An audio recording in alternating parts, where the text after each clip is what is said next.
পড়ে যাবার বেলায় দেখবে চেয়ে।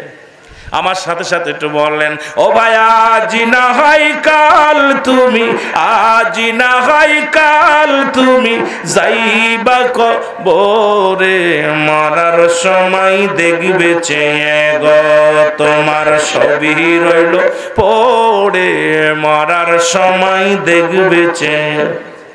এর দাদাই গেছে বাবাই গেছে কেউ আসলো না ফিরে, তোমার তো যাইতে হবে রে যেদিন আজরাইলা শিবে, তোমার তো যাইতে হবে রে। বলো আজ না হয় কাল তুমি, আজ না হয়।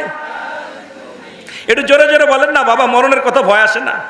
আরে কত রাজা বাদশাহ, যে বললাম পৃথিবীর মধ্যে দুজন বাদশা ছিল, সবচেয়ে দামি বাদশা বড় লোক মুসলমানদের